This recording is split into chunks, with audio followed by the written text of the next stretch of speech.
Les gens me disent à chaque fois, mais Justin, comment tu fais, comment tu gardes une vie sociale aussi avec tout ça.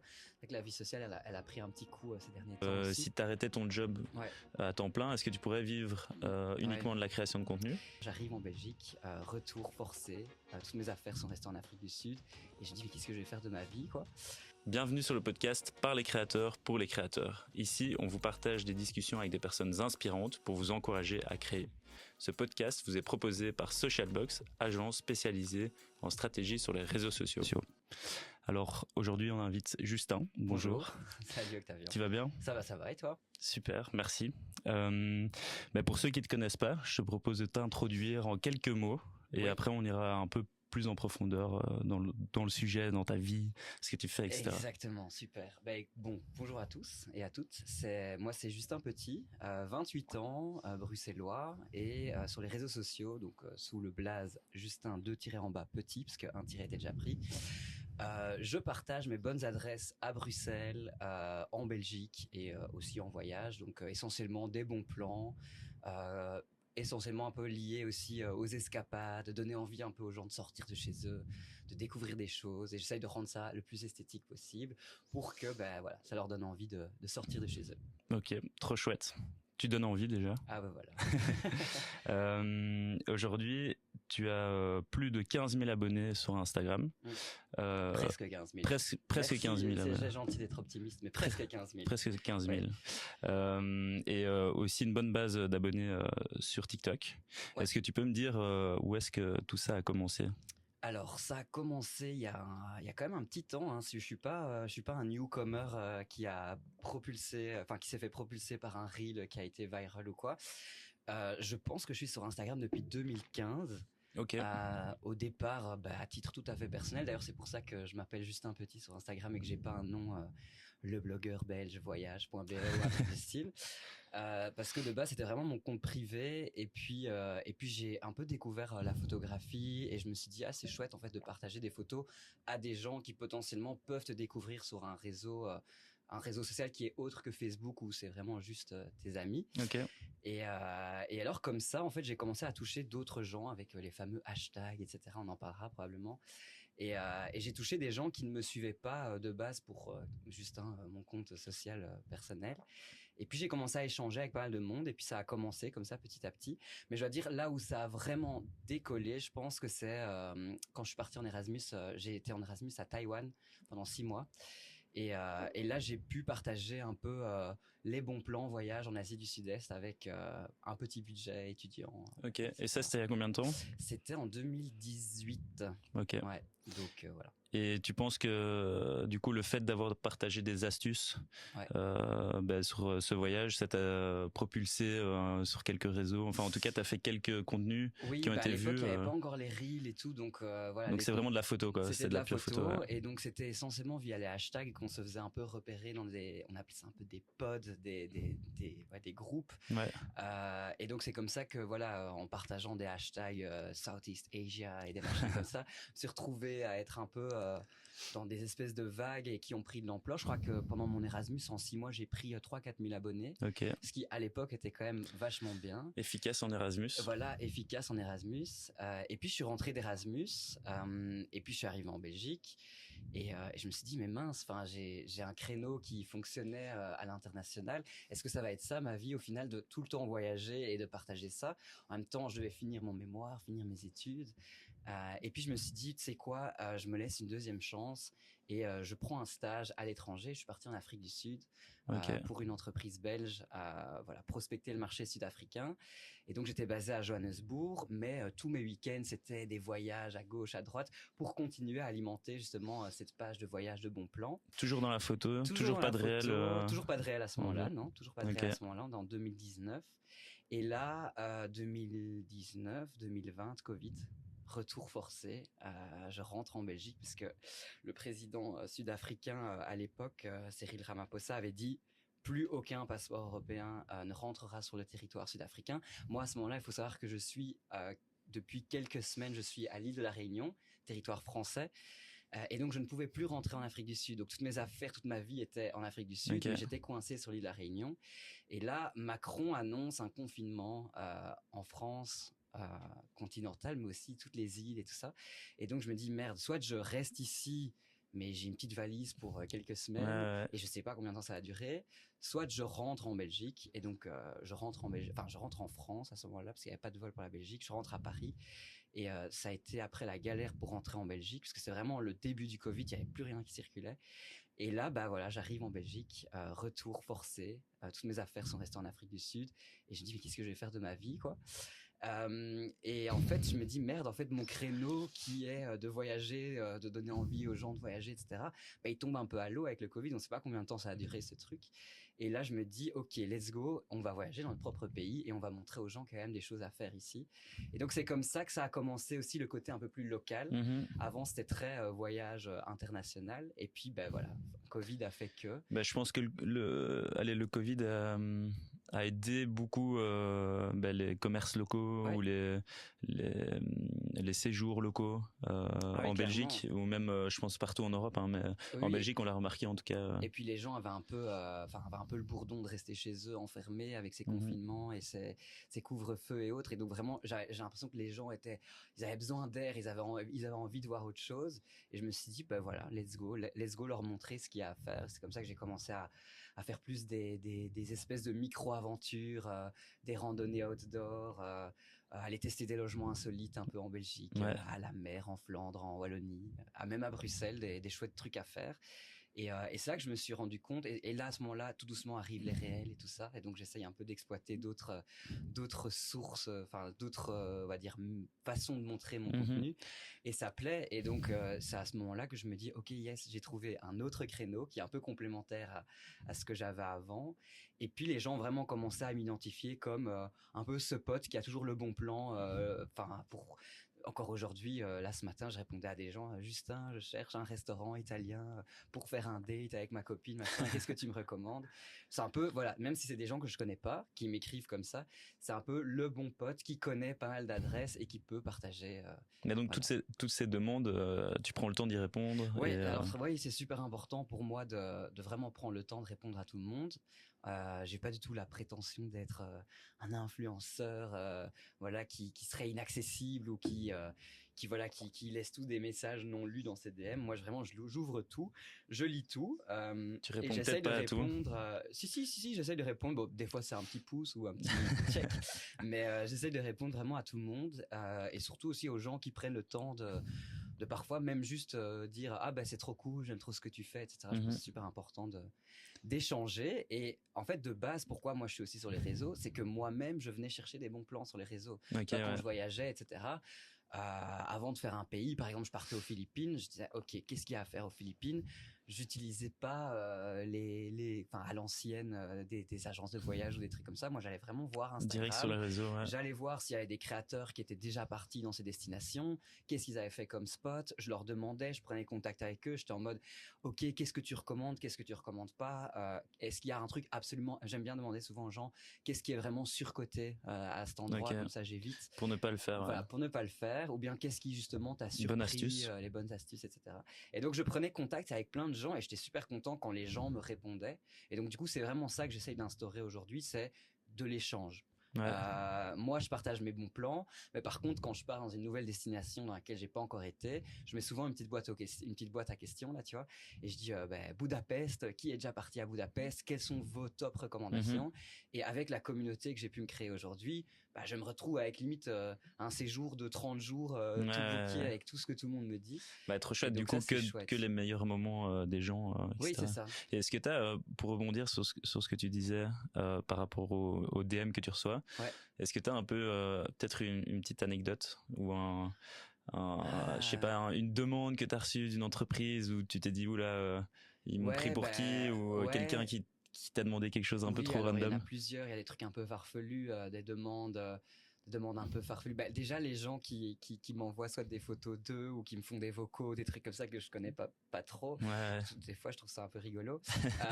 Mais sinon, qu'est-ce que j'ai eu récemment? Oui, là avec les élections, j'ai eu pas mal de partis politiques qui m'ont contacté pour faire de la promotion pour leur parti. Mais bon, ça j'ai dit je ne prends pas parti. Ouais, bien sûr. Voilà, j'ai pas envie que mon compte soit politisé.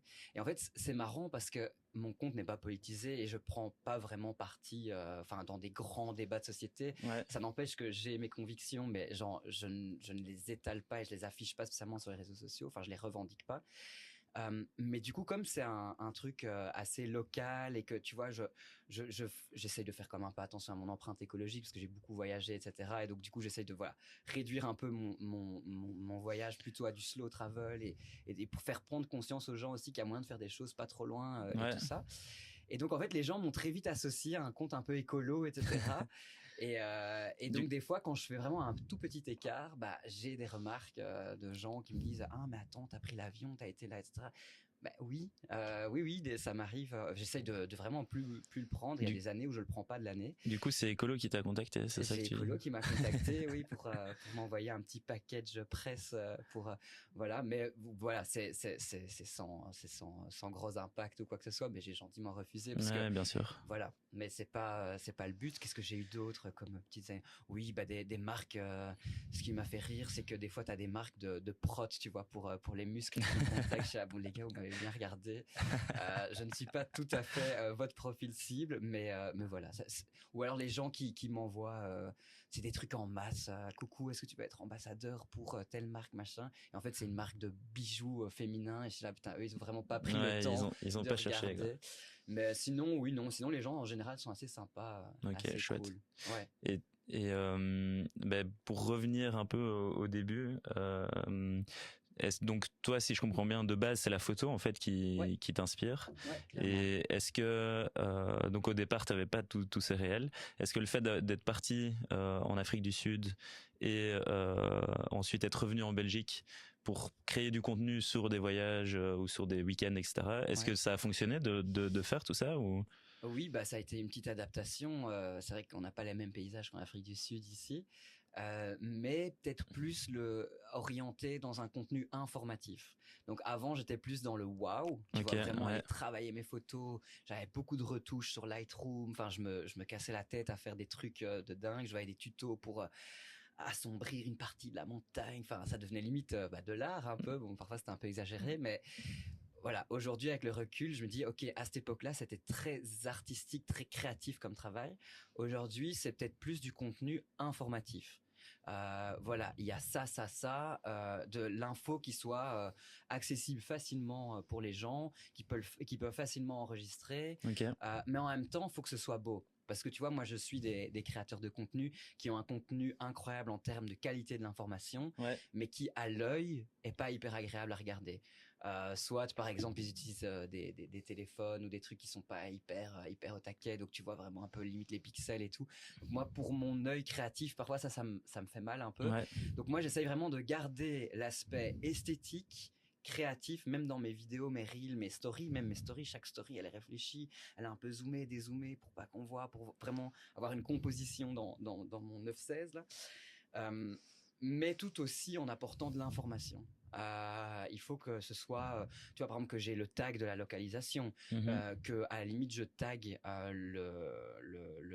le tag de l'endroit où je suis, comme ça les gens peuvent aller s'abonner à cette page. Et je vois que ça fonctionne parce que tu vois dans les stats, tu peux voir un peu.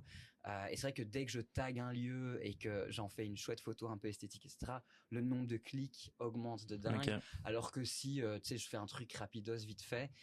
Voilà, donc les gens sont là pour de l'information, mais ils aiment bien aussi avoir un contenu esthétique, je pense, parce que Instagram, ça reste aussi de l'esthétisme. TikTok, c'est autre chose. TikTok, c'est un peu plus négligé. Là, je dois encore un peu trouver mon équilibre parce que c'est un peu dur pour moi de négliger l'esthétisme. Mais donc toi, ça t'apporte vraiment de l'importance à ce côté esthétique. On le voit dans ton, enfin en tout cas sur Insta, dans ton feed, on voit que c'est travaillé à chaque fois, chaque réel. Je relâche un peu la pression du feed parce que je l'ai eu longtemps que chaque photo fonctionne avec chacune. Mais maintenant, ça va. Je décompresse un peu la pression. On lâche la pression. Et au niveau de ta stratégie de contenu, si t'en as une, peut-être qu'elle est un peu, peut-être qu'elle est pas mise sur papier, peut-être que tu l'as juste dans ta tête, mais est-ce que t'as une stratégie qui est mise en place en se disant, ok, il faut que je fasse tous les week-ends un endroit et que je crée du contenu sur cet endroit, ou est-ce que c'est un peu en fonction des demandes que tu reçois, si c'est des demandes rémunérées ou non rémunérées, mais on reviendra là-dessus un peu plus tard. Oui, en fait, c'est intéressant que tu dises que tu parles de stratégie, parce que donc de base, c'était mon réseau social personnel, quoi, ma page Justin Petit. Et en fait, quand je suis rentré d'Afrique du Sud, c'est là où je suis passé indépendant. J'ai dû me mettre en indépendant, etc., pour professionnaliser un peu cette activité, parce qu'on commençait à me demander des factures et des trucs comme ça. Moi, j'étais simplement un particulier. Je fais une facture, ouais, ok, d'accord, mais je dois avoir un numéro TVA, ok, je dois m'enregistrer, je dois créer un numéro d'entreprise, etc. Donc, c'est vraiment à partir de ce moment-là que j'ai commencé tout ça, et je me suis dit, ok, waouh, maintenant j'ai un truc un peu pro. Il faut que je détermine quand même un petit peu une ligne de conduite de là où je veux aller, ce que je veux faire, ce que je veux pas faire. Ce que je voulais absolument pas, c'était de tomber dans ce truc, parce que tu as toujours un peu la pression quand tu te lances, toi-même tu sais, quand tu te lances, de te dire ok, il va falloir que je fasse mes premiers revenus parce que j'ai mes premiers frais, et donc du coup tu te dis ok, mais alors est-ce que je vais accepter cette collab ou pas?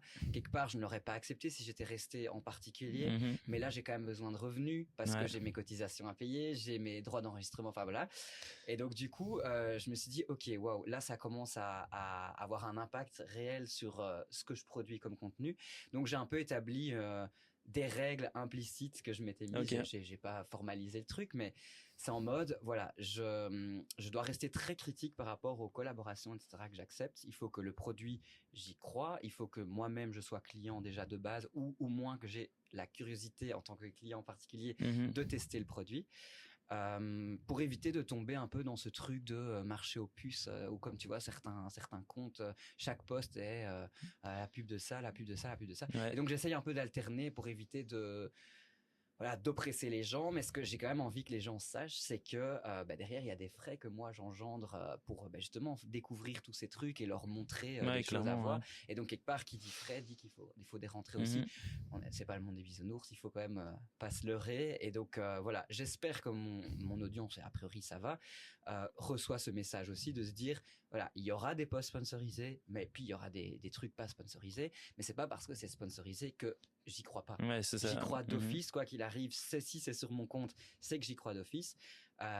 Mais effectivement, il y a des posts qui sont sponsorisés parce qu'il faut renflouer les caisses, quoi. Et tu ressens justement cette pression de ton audience? Est-ce que parfois t'as des messages ou des commentaires qui disent mais de toute façon t'es payé, ou tu vois, des trucs un peu malveillants, ou des choses bienveillantes aussi? Mais ça a beaucoup changé, parce qu'avant c'était beaucoup moins transparent que maintenant. Les gens faisaient un peu des pubs sans trop le dire. Puis il y a eu pas mal de règles qui sont arrivées. Donc aujourd'hui, si tu veux bien faire, tu dois vraiment indiquer publicité partout sur tous tes contenus, dès que même une prestation offerte. Par exemple, on en parlait tout à l'heure, mais tu vas chez le coiffeur, la prestation offerte, c'est une publicité pour le coiffeur et tu dois taguer le coiffeur. Donc voilà, donc aujourd'hui, c'est vrai que du coup, je comprends le consommateur, je me mets à sa place, et moi aussi, je suis consommateur d'autres contenus. Tu vois publicité à gauche, publicité à droite, tu vois publicité partout, mais en fait, même une prestation offerte, ou même une invitation à un événement, c'est de la publicité aujourd'hui. Donc pour bien faire et pour pas se faire avoir par le SPF Économie, tu dois mettre publicité partout. Donc je comprends qu'il y a une certaine irritation des gens, mais dans le choix du partenaire, je pense que la communauté qui commence à te connaître va comprendre aussi. J'ai eu quelques retours, et je remercie aussi les gens de prendre le temps de me dire ça aussi, de me faire des feedbacks, où des gens parfois comprenaient pas certains partenariats, en mode Justin, je comprends pas trop pourquoi tu as accepté ce partenariat, est-ce que tu peux m'expliquer? Et donc comme je disais, je prends le temps d'expliquer à tout le monde, du coup à ce moment-là, moi j'ai accepté ce partenariat parce que je l'ai vu de telle et telle manière. Et c'est vrai que parfois d'autres gens viennent m'apporter d'autres éléments qui font que tiens, mais là je reconsidère un peu mon choix, maintenant c'est trop tard, c'est fait, c'est publié.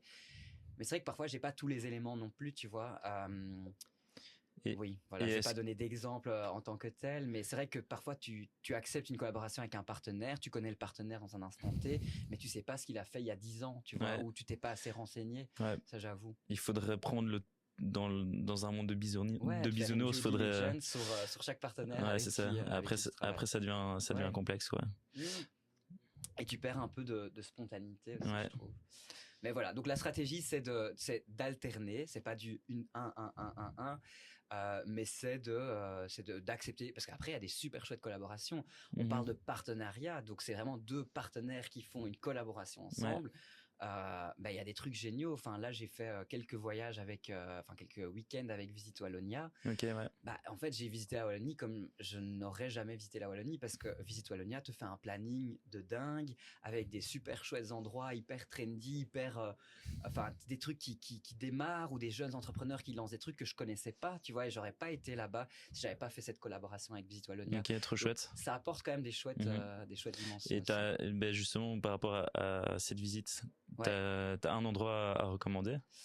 Oui, alors du coup, c'est un qui me vient tout de suite en tête, c'est à Namur, c'est un petit bar à cocktails qui s'appelle Botanical by Alphonse. Ok. Et ils font des cocktails de dingue, quoi. Vraiment, il y a une carte, mais au final, tu dis ce que t'aimes bien, le mec il t'en fait un comme ça devant toi, des trucs mais hyper atypiques. Et c'est dans une petite rue de Namur. Je pense que je serais jamais rentré dans ce bar. Et voilà. Donc très bonne découverte. Trop chouette. Namur, j'adore. Il y a plein de chouettes adresses. Bonne adresse à Namur, trop bien.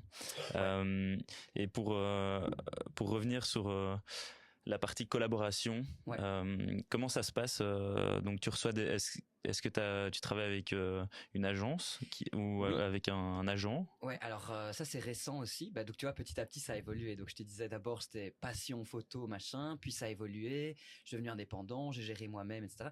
Mais ce qu'on n'a pas dit aux gens, et ce qui est important dans la matrice, je pense, c'est que à côté de ça, j'ai gardé mon travail à temps plein. Ok. Donc je suis employé, je travaille dans tout ce qui est borne de recharge pour les voitures électriques, donc rien à voir. Okay. J'aime bien ce que je fais, et donc mon activité ici sur Instagram est complémentaire à mon temps plein. Et donc en fait c'est vrai qu'à un moment donné quand ça a pris et tout, ça faisait vraiment deux métiers, quoi. Et donc deux travails de front, ce qui faisait que quand je rentrais, il était 18h30 du boulot, j'ouvrais mon autre ordi, je répondais aux mails, je faisais des devis, je faisais ma facturation, je faisais tous ces trucs comme ça, répondre au briefing client, faire des présentations, des trucs comme ça. Et à un moment donné ça n'allait plus. Et donc je me suis dit, ok, soit tu diminues ta partie employée, en même temps j'étais sur un gros projet au boulot où que j'avais envie de mener à bien et arriver au bout du truc. J'ai un peu ce truc de jusqu'au boutisme, comme ça, et puis j'arrive pas à lâcher. Si ça te passionne en plus. Oui, non, c'est super intéressant. Et puis à côté de ça, j'avais la partie Insta qui prenait, etc. Et je me rendais compte que j'étais plus du tout pro par rapport aux partenaires qui me contactaient, parce que je devenais plus lent à répondre. C'était pas pro, quoi. Et donc je me suis dit, ok, là il est temps de se faire aider.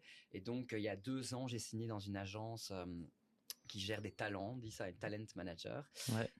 Et donc on est plusieurs talents comme ça à être gérés par cette agence. Et du coup j'ai un talent manager qui me représente, qui répond à tous ces mails, qui va au meeting avec les clients pour expliquer un peu mon univers, etc. Et qui fait toute cette partie de vie, facturation, etc. Moyennant une commission évidemment. Donc lui prend une partie variable sur tout ce que je fais. Donc ça t'allège une bonne partie admin. Voilà. Admin, mais aussi commercial. C'est vrai que moi, j'ai jamais été très très bon à me vendre moi-même. Enfin, j'ai toujours un peu dévalué mon travail. J'avais toujours un peu ce syndrome de l'imposteur, en mode, je suis pas non plus un si gros créateur de contenu. Pourquoi est-ce que cette marque elle veut travailler avec moi? Et du coup, j'osais jamais trop me vendre, même d'un point de vue des budgets, etc. Et je me rends compte que le fait de maintenant avoir un talent manager, lui, il croit un peu plus en mon travail et il y va, quoi. Et donc, du coup, ça passe. Et donc, je suis là, ok, en fait, c'est moi qui me dévalorisais aussi. Donc ça m'aide pas mal aussi à ce niveau-là. Ok, donc ça t'allège le parti admin, aussi pour trouver des collaborations et cet aspect syndrome de l'imposteur qui est ok, mais c'est super intéressant de donner ces 3 points de vue. Mais alors c'est pas que positif, il y a aussi pour moi une part un peu négative d'être en agence, et ça certaines marques me l'ont reproché. Ils m'ont dit on perd un peu le contact personnel. C'est vrai qu'ils parlent plus directement avec moi. Je lis tous les mails, je suis en copie de tous les mails et j'ai accès à la boîte et tout, mais il parle à mon talent manager. Et donc certaines marques, et j'ai remarqué c'est surtout les petites startups, etc., me disent c'est moins sympa parce qu'on a moins ce contact personnel avec toi, où avant on avait vraiment l'impression d'être dans une relation voilà, hyper personnel. Ouais. Là, ça passe par un intermédiaire, mais bon, voilà, c'est le prix à payer, quoi. Ok. Voilà. Et comment est-ce que, si par exemple, enfin pour donner un conseil à des futurs créateurs de contenu, comment est-ce que à quel moment tu dis ok j'ai besoin d'un agent, bon dans ton cas c'est parce que tu avais besoin parce que ça, moi c'est parce que j'avais 2 travails. Mais et voilà. comment est-ce que tu fais appel à un agent? Il y en a de plus en plus en Belgique. Il faut regarder un petit peu ce qui existe. Soit, effectivement, c'est l'agence qui te contacte et qui a un peu repéré ton profil et qui aime ton créneau. Faut savoir que les agences essayent d'avoir des profils les plus diversifiés possibles. Donc, ils vont pas prendre 5 profils foot, quoi, par exemple. Okay. Parce que le but n'est pas non plus de mettre les talents en concurrence, mais ils vont prendre un profil fashion, un profil voyage, un profil food, etc. Ils vont essayer d'avoir vraiment un portfolio le plus varié. Donc moi, un conseil, ce serait, et ça c'est un conseil qui est vrai aussi pour d'autres choses, mais c'est vraiment d'aller vers du contenu niche, de vraiment avoir sa patte, sa patte créative, sa patte artistique, de se dire, voilà, ça c'est moi et personne d'autre le fait, parce que comme ça, tu as plus de chances, entre guillemets, d'être repéré par une agence, et puis de se renseigner un petit peu ce que font les agences et quel type de talent elles représentent. C'est qu'il y a des agences qui sont spécialisées, par exemple, dans des stars de la télé-réalité ou voilà. Et est-ce que toi tu veux être associé à ce type d'agence, à ce type d'image? C'est important aussi de bien voir quelle est l'image qu'a l'agence. Par exemple, moi, l'agence dans laquelle je suis, je sais qu'il y a une dimension un peu slow fashion, slow travel, slow. Enfin voilà, on prend un peu plus on prend un peu plus le temps de réfléchir et de pas vendre du superflu, de créer des besoins, etc. Et donc c'est ça qui m'a attiré dans cette agence et qui était en lien avec mes valeurs. Et donc du coup je me suis dit allez let's go, ça fit avec qui je suis. Même les autres talents dans cette agence, c'est déjà des talents que je connaissais. Et je me suis dit allez ils sont cool et je suis fier entre guillemets d'appartenir à cette bande. Okay. Là où d'autres agences, voilà, je n'aimerais pas trop en faire partie parce que les gens sont différents ou ont d'autres messages, d'autres valeurs et qui sont pas spécialement les miennes, quoi. Donc voilà, renseignez-vous bien. Si je dois donner un conseil aux futurs créateurs et créatrices, renseignez-vous bien sur le portfolio de créateurs qu'il y a dedans, les valeurs que véhicule l'agence. Et puis, il faut savoir que c'est aussi de nouveau une collaboration. Donc, c'est pas spécialement l'agence qui doit venir te chercher. Toi aussi, tu peux demander d'être représenté parce qu'au final, eux, ça va leur apporter du business aussi s'ils voient une plus-value de travailler avec toi, quoi. Ok, génial. Bon conseil. Et est-ce que donc maintenant tu t'en sors avec le fait que tu as un job full-time? Ouais, c'est un peu ta partie compliqué. création de contenu, même s'il y a cet agent, je pense que ça représente quand même pas mal de boulot. Donc combien est-ce que de contenu toi tu veux sortir sur ta page par semaine? Est-ce que tu te donnes un petit objectif? Non, ou est-ce combien de collaborations aussi t'as? Non. En fait, je me suis pas mis de. Mais ça, c'est un peu une position confortable dans le sens où j'ai un autre revenu que mon revenu sur les réseaux sociaux. Et ça, c'est toujours que du plus et du bonus. Mais je me suis aussi même moi-même bridé dans les choses que j'acceptais de faire ou pas, surtout ici, la nouvelle année, nouvelle résolution, parce que je me suis épuisé aussi. Les gens me disent à chaque fois, mais Justin, comment tu fais, comment tu gardes une vie sociale aussi avec tout ça. Donc la vie sociale, elle a pris un petit coup ces derniers temps aussi. Et donc voilà, à la fin, voilà, j'ai emménagé un nouvel appart. J'aimerais bien prendre le temps aussi d'un peu gérer ces choses de la vraie vie aussi. Et c'est vrai que d'être tout le temps parti, d'accepter des trucs à gauche, à droite tout le temps, ça fait que tu n'as pas le temps pour d'autres choses, pour tes potes, pour ta famille et tout ça. Et donc voilà, moi 2025, c'est peut-être faire un peu moins, mais peut-être un peu plus qualitatif. Okay. Ça, c'est mes résolutions. Mais j'ai pas d'objectif il me faut minimum un post par semaine, etc. Par contre, si les gens veulent vraiment se lancer, la clé, c'est vraiment d'être actif sur les réseaux sociaux. On me demande parfois, c'est quoi qu'il faut faire pour percer sur les réseaux.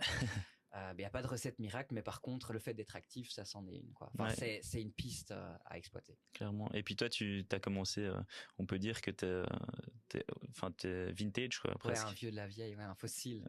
Pas fossile, j'avais pas jusque là, mais t'as commencé, il y avait pas de réel. Non, et puis l'algorithme était hyper différent. C'est ça, ouais. Aussi. Donc c'est différent pour percer maintenant, je pense. Oui. Et puis en fait, c'est ça. Il faut jamais prendre pour acquis quelque chose qui fonctionne aujourd'hui parce que demain peut-être que l'algorithme change et voilà. Et donc je pense qu'il faut être curieux, il faut explorer, il faut tester. Et voilà. Et au niveau des idées de contenu, est-ce que tu as une manière, toi, de jamais vraiment tomber à court d'idées, ou c'est plutôt quand tu veux créer un post ou une vidéo et tu dis, ok, là, j'ai de l'inspi, ok, ben, je vais travailler dessus maintenant ou demain. Ben, ça dépend. Par exemple, tout ce qui est libre création de moi-même, je trouve des inspi un peu autour de moi. Je regarde un peu. Enfin, moi, j'aime beaucoup observer. J'observe énormément. Et donc, du coup, j'observe ce que font les autres. J'observe, mais pas spécialement sur les réseaux sociaux, hein, aussi des artistes et des choses comme ça. Et donc, du coup, parfois, je m'inspire de ça pour créer mes propres contenus. Par contre, quand c'est de la création de contenu, du coup, en collaboration avec des marques, ce qu'il faut savoir, c'est que souvent, on a des briefings. Donc, on a souvent carte blanche ou presque dans l'exécution du briefing, mais il y a quand même un briefing. Il y a un message à faire passer, il y a certaines choses à utiliser, etc. dans le contenu. Donc voilà, ça plus mes inspirations, ça fait que je produis un certain type de contenu. Ok. Donc je dois dire, c'est un peu un mélange, mais c'est beaucoup l'observation en vrai. Soyez curieux, sortez de chez vous, observez, regardez ce que font les autres. Moi-même, des fois, les gens dans le bus, je trouve que les gens parfois sont hyper photogéniques. Un petit vieux qui marche dans la rue, sa posture, etc. Ça m'inspire dans des types de contenus où je me dis, ah tiens, ouais, j'ai vu ce petit vieux, était hyper cool. Ah, ben ce que je pourrais faire, c'est en fait filmer tout plein de petits vieux dans Bruxelles et en monter un reel. Enfin voilà, tu vois, les idées, elles fusent comme ça en observant. Ouais. Ok. Et toi, tu te considères plus comme un influenceur, un créateur de contenu, Ouais, après j'ai pas de problème avec influenceur. Pendant longtemps, j'étais en mode non, je suis pas influenceur. Maintenant, j'ai pas de problème. J'aime bien dire que je trouve que influence a une connotation un peu négative, de dire t'avais pas spécialement cette idée et puis finalement je te change ton esprit pour t'influencer à quand même penser comme ça. Là où inspirer, je préfère. Inspirer, tu vois, c'est plus positif, c'est plus donner des idées. Voilà, j'y avais pas spécialement pensé, mais en fait, ça me donne une bonne idée et j'ai envie de le faire. Mon but, c'est pas de créer des besoins, de faux besoins aux gens. C'est juste de leur montrer qu'il y a des choses à faire à l'extérieur, et voilà, et que ça a la portée de tous et de toutes pour de sortir de chez soi et de faire des trucs, quoi. Bien sûr. Et bah, tu te dis justement faire des trucs. Ouais. Toi, dès que tu crées du contenu ou que tu fais des collabs avec des marques ou des projets, t'es tout seul à chaque fois? Oui, donc moi mon compte c'est moi quoi, mais souvent j'en fais profiter aussi des gens autour de moi parce que c'est toujours plus sympa aussi d'avoir l'input aussi d'autres personnes. Et puis en fait sur Instagram j'ai rencontré des gens aussi. C'est assez fou, mais en Belgique on n'est pas tellement non plus. Ça, c'est chouette aussi d'un petit pays, c'est qu'au final on retrouve un peu tout le temps aussi les mêmes créateurs, puis on a des atomes crochus un peu plus avec certains que d'autres, et donc j'ai vraiment rencontré des chouettes personnes sur les réseaux qui sont aujourd'hui vraiment mes amis, et quand on a une passion commune ou qu'on fait un peu le même métier, c'est vrai qu'on peut s'entraider. Et donc, c'est pas rare que j'aille avec un ou une autre créatrice de contenu tourner des contenus, ou bien ah tiens on a la même collab ou presque, on s'aiderait pas, ou on ferait bien un truc en. Enfin, parfois on pitch des idées aux marques et ils sont hyper emballés aussi.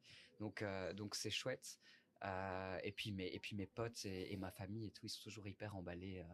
De pouvoir participer à une expérience insolite ou des trucs comme ça. Trop chouette. Pour eux, c'est un peu chouette.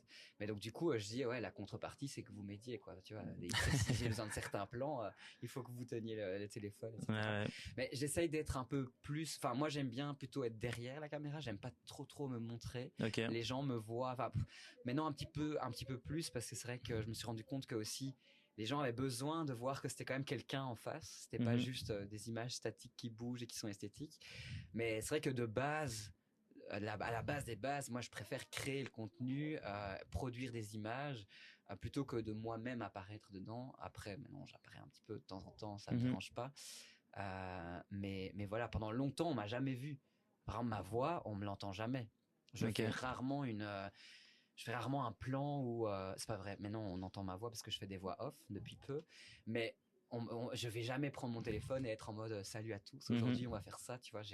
J'essaye de garder quand même un truc un peu je vais pas dire mystérieux, mais une certaine distance avec les gens, et au final que s'ils me rencontrent dans la vraie vie après, ils se disent ah mais t'es hyper sympa, t'es hyper cool et tout. Je dis ouais, mais voilà, je suis comme ça, mais c'est juste que j'ai pas envie de tout montrer non plus. Il y a quand même une part de vie privée à garder. Bien sûr. Ouais, et puis comme tu disais, c'était ton compte perso de base que tu as transformé en compte public avec tout le monde. C'est ça.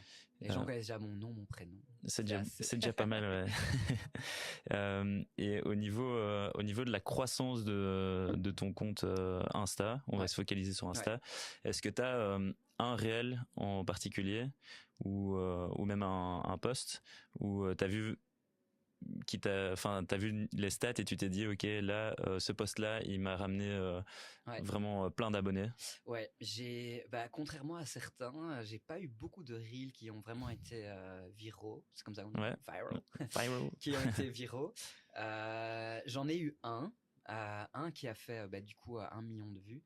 Par contre sur TikTok là j'ai été plusieurs fois viral, j'aime pas trop ce mot, mais bref. Mais sur Insta, j'en ai eu un, et c'est un réel en plus en collaboration avec La Chouffe. Ok, et nice. En fait, ils avaient fait un super chouette truc, c'est qu'il y a un petit village dans les Ardennes qui s'appelle Achouffe, qui est la source de là où est produite la bière La Chouffe. Et une fois par an, ils transforment le village. Je sais pas si tu vois, La Chouffe, c'est genre des petits lutins avec des petits chapeaux. Et ils transforment le village vraiment en un village de lutins. Et donc tout le monde a un petit chapeau. Et tu peux venir dormir sur place, ils mettent des tentes en forme de petits chapeaux de lutin, et tout est en mode voilà, et tout le monde boit de la chouffe tout le week-end, c'est gros stuff. Et donc moi j'avais été invité avec 3 potes, on était partis à 4 camper du coup là-bas, et j'avais fait une petite vidéo récap de notre week-end là-bas, et ça a juste buzzé parce que la chouffe est hyper populaire en France.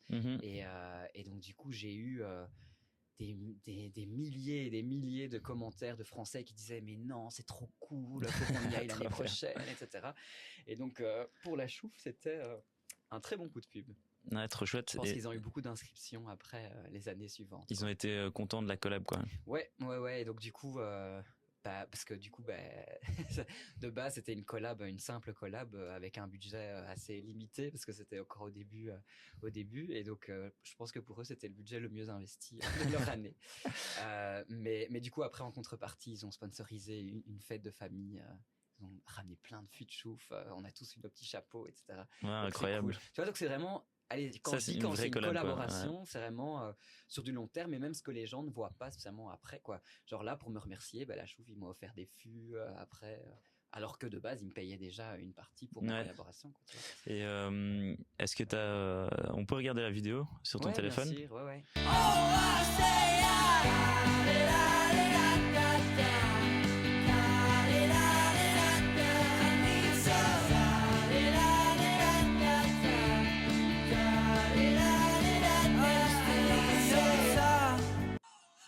Ok, nice. Voilà. Et quand tu regardes ça maintenant, bon, j'imagine que tu l'as déjà vu quelques fois. Ouais, la musique, je peux plus l'entendre. Quand tu regardes cette vidéo à nouveau, avec un peu de recul, qu'est-ce qui selon toi fait qu'elle a bien fonctionné? C'est une bonne question.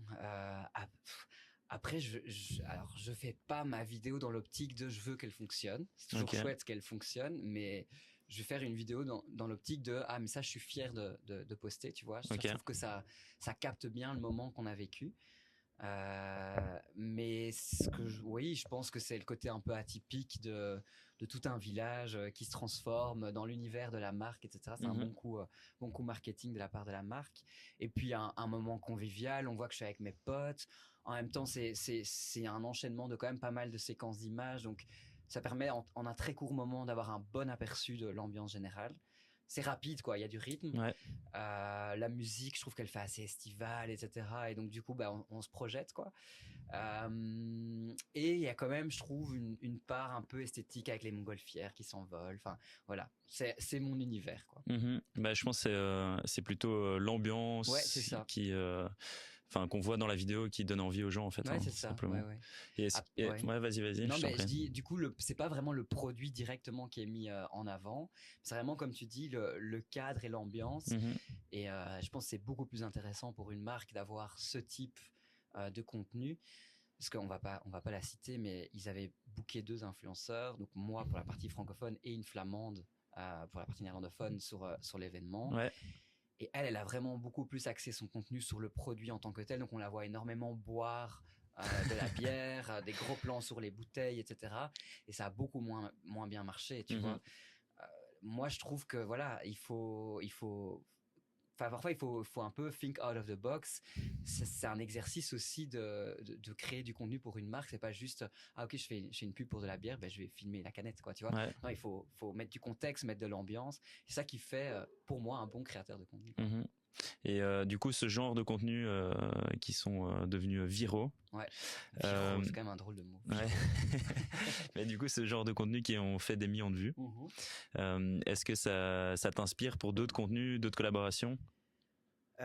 Oui, bah, je me dis que tout ce qui est convivial, ambiance, etc., les gens aiment bien. Après, j'ai un peu dosé avec les contenus alcool parce que il y en a eu pas mal. Ça, j'ai eu aussi comme remarque dans les petites anecdotes qu'on parlait au début, des gens qui me disent enfin, Justin, ça fait quand même beaucoup de collaborations pour marque de Pour des bière, marque bières. d'alcool, marque de trucs.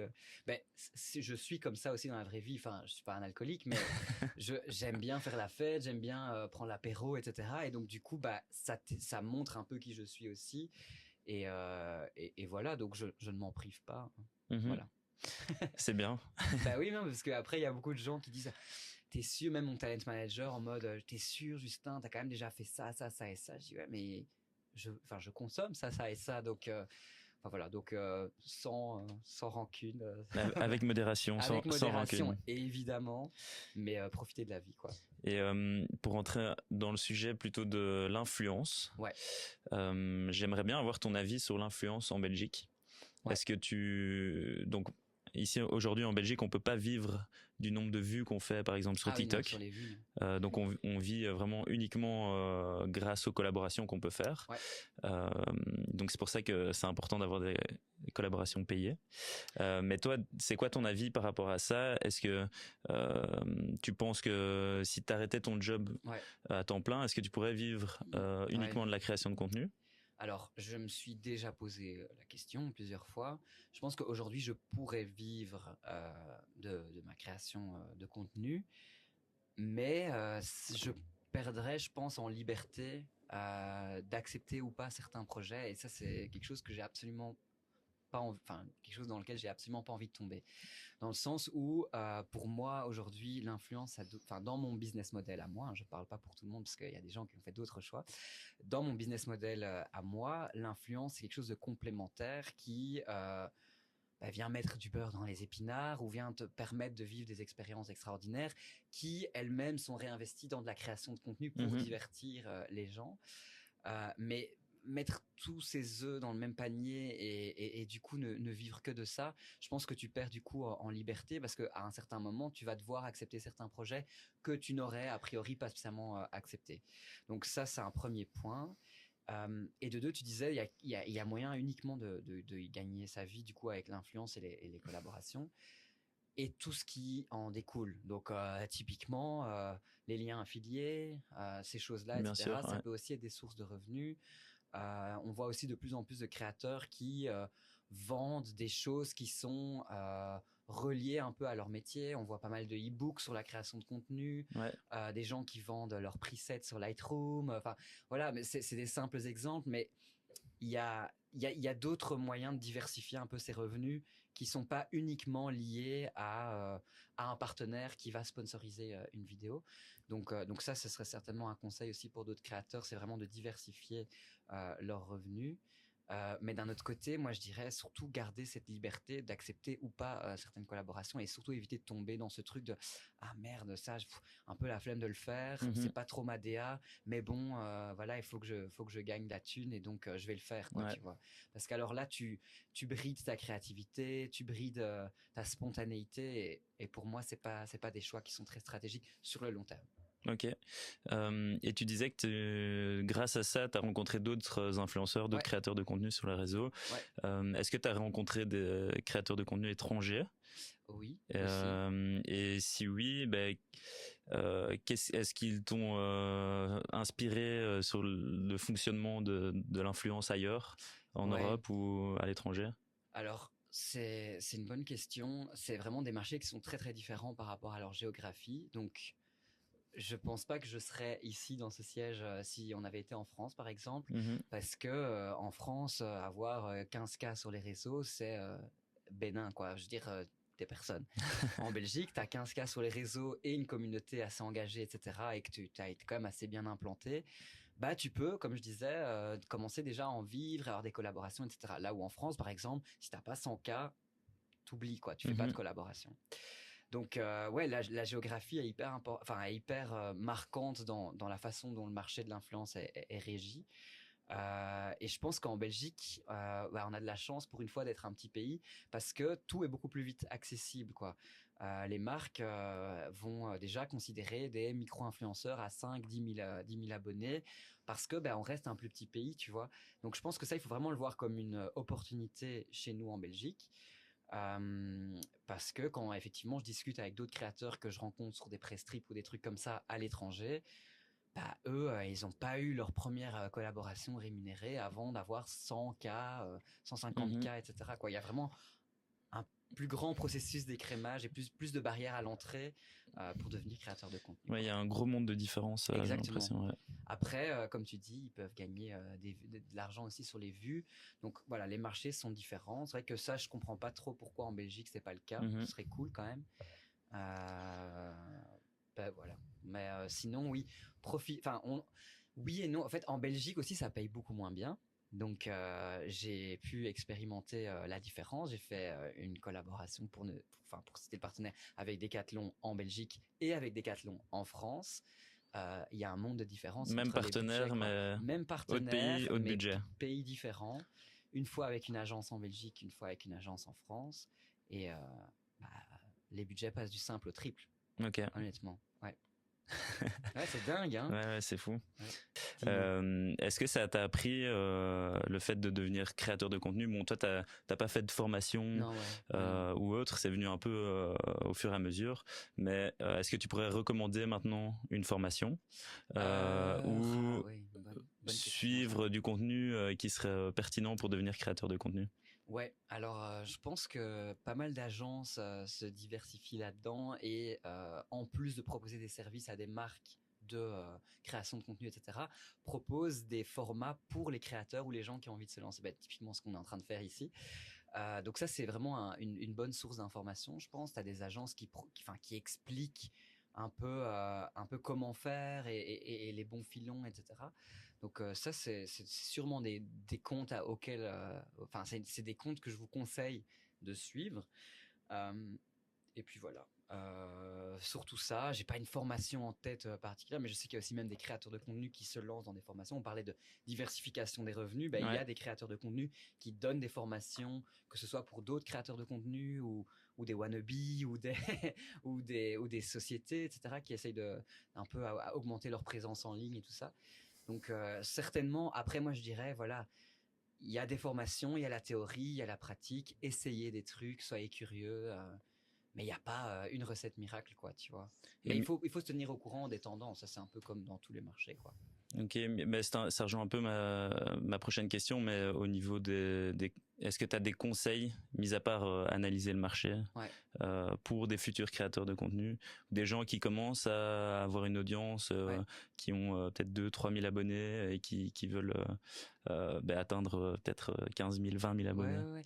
Mais comme dans tout métier, enfin, je veux dire, créateur de contenu, c'est un nouveau métier, mais je trouve qu'il y a des règles implicites pour tous les métiers qui fonctionnent pareillement pour créateur de contenu.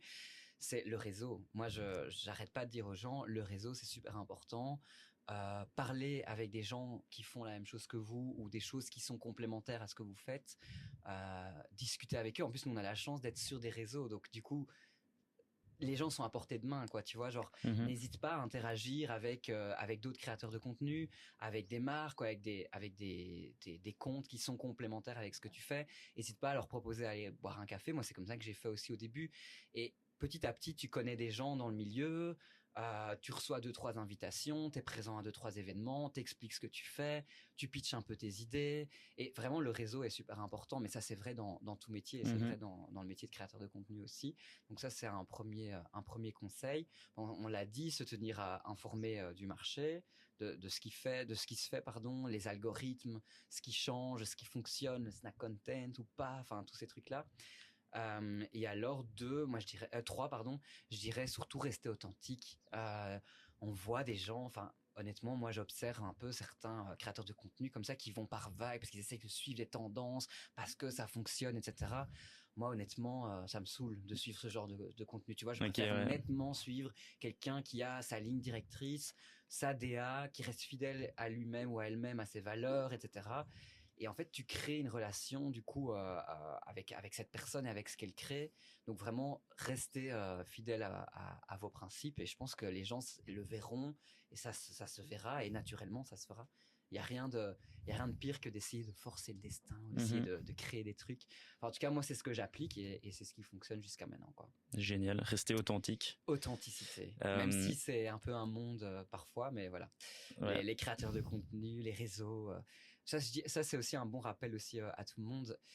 Faut jamais oublier que ce que vous partagez, le créateur de contenu ou l'influenceur ou quiconque, ce n'est qu'une infime partie de sa réalité. Et donc j'ai beaucoup eu aussi des messages comme ça, surtout pendant le Covid, où j'ai l'impression que les gens étaient un petit peu moins heureux, un peu plus malheureux, de waouh, mais toi ta vie a l'air trop cool, des trucs comme ça. Je disais oh stop, je t'arrête tout de suite. Genre ce que toi t'as vu là, c'est pas ma vie. T'as vu ça littéralement 9/16e de ma vie et je vous montre aussi ce que j'ai envie de vous montrer. Tu vois, genre bien sûr j'ai mes emmerdes, bien sûr j'ai mes galères.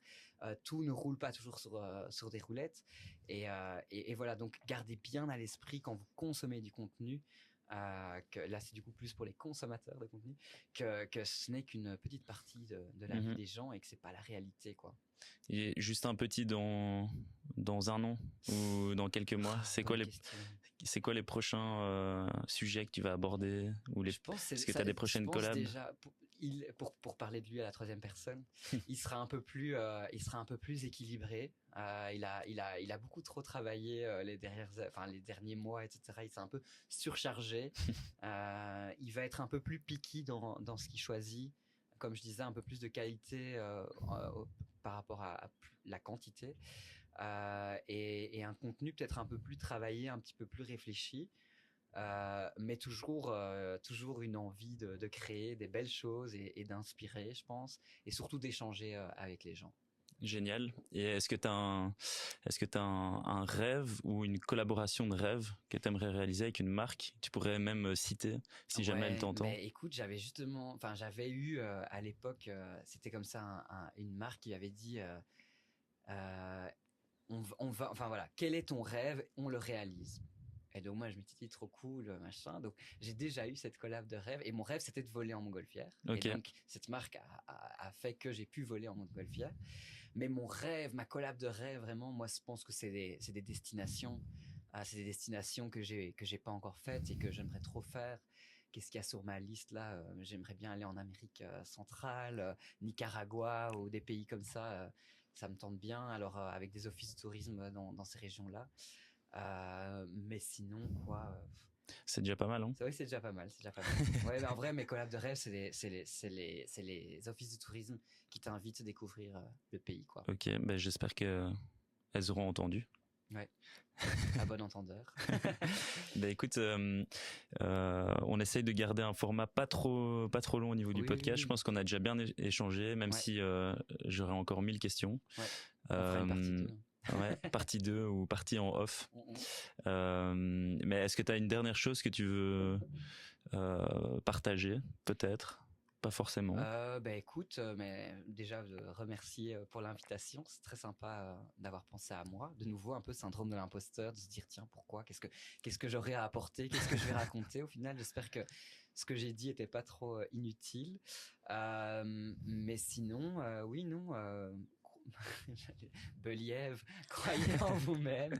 Enfin voilà, si vous avez une idée, franchement, donnez-vous les moyens de le faire. Affranchissez-vous du regard des autres. Je pense que c'est d'autant plus vrai sur les réseaux parce que quelque part on est exposé.